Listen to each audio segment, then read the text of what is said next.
ବୋମାମାଡ଼ ସହ ଆକ୍ରମଣ। ସିରିଜ୍ ବୋମାମାଡ଼ରେ ଆତଙ୍କିତ କେଶରା ଗ୍ରାମବାସୀ।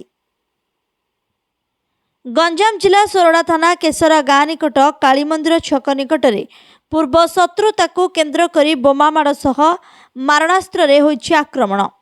4 ଗୁରୁତରମାନେ ହେଲେ କେଶରା ଗ୍ରାମର ଲକ୍ଷ୍ମଣ ନାହକ, ସୁରେଶ ପାଣିଗ୍ରାହୀ, କୃଷ୍ଣ ନାହକ, ପ୍ରସନ୍ନ ଗୌଡ଼। ସୂଚନା ମୁତାବକ କେଶରା ଗ୍ରାମର 5 ଜଣ ବ୍ୟକ୍ତି ସୋରଡ଼ାରୁ କାମ ସାରି ନିଜ ଘରକୁ 3ଟି ବାଇକ୍ରେ ଫେରୁଥିବା ବେଳେ ହୋଇଛି ଆକ୍ରମଣ। ସେ ଗାଁର କିଛି ଅଭିଯୁକ୍ତ ପୂର୍ବ ଯୋଜନା କରି କାଳୀମନ୍ଦିର ନିକଟରେ ଛକି ରହିଥିଲେ। ବାଇକ୍ ଆରୋହୀଙ୍କ ଉପରକୁ ପ୍ରଥମେ 3ଟି ବୋମାମାଡ଼ କରିଥିଲେ। ବାଇକ୍ରୁ ପଡ଼ିଯିବା ପରେ ଅତର୍କିତ ଭାବେ ମାରଣାସ୍ତ୍ରରେ ଆକ୍ରମଣ କରିଥିଲେ। ରକ୍ତ ଜୁଡ଼ୁବୁଡ଼ୁ ଅବସ୍ଥାରେ 4 ଜଣ ଗୁରୁତର ହୋଇ ତଳେ ପଡ଼ିଥିଲେ। ସ୍ଥାନୀୟ ଲୋକ ପୁଲିସକୁ ଖବର ଦେବା ପରେ ଘଟଣାସ୍ଥଳରେ ସୋରଡ଼ା ପୁଲିସ ପହଞ୍ଚି ଗୁରୁତରଙ୍କୁ ଉଦ୍ଧାର କରି ସୋରଡ଼ା ଗୋଷ୍ଠୀ ସ୍ୱାସ୍ଥ୍ୟ କେନ୍ଦ୍ରରେ ଭର୍ତ୍ତି କରିଛି।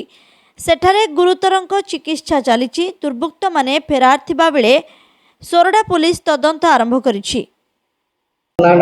ଲୋକନାଥ ବିଷୟ कौन आज घटना है?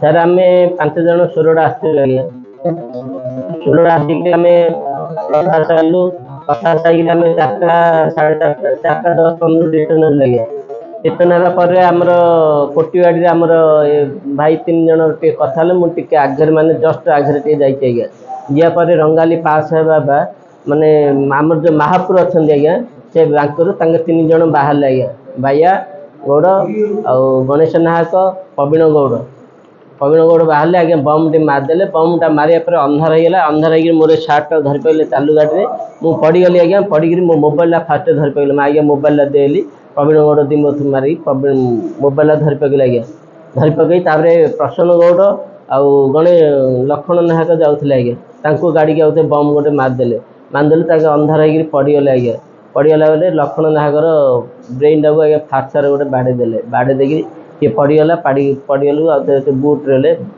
आज्ञा और बाड़े पदाल गाड़ी जाऊला से गाड़ी की आज्ञा कहले चलबे एमती कहले ता पछे पछे आमर सुरेश प्रचंड पाणीग्राही आ कृष्ण नाहक जाऊे खंडे दूर पचर अच्छे पचर इे आज्ञा ड्राइवर साइब गौड़ नुआ गाँव आना गोटे कौन आज्ञा अशोक गौड़ आउरी गुड़ाए बाइक ने से आम पछे पछे गोड़े भंजनगरु पुरुषोत्तम महापात्र रिपोर्ट ASPN न्यूज।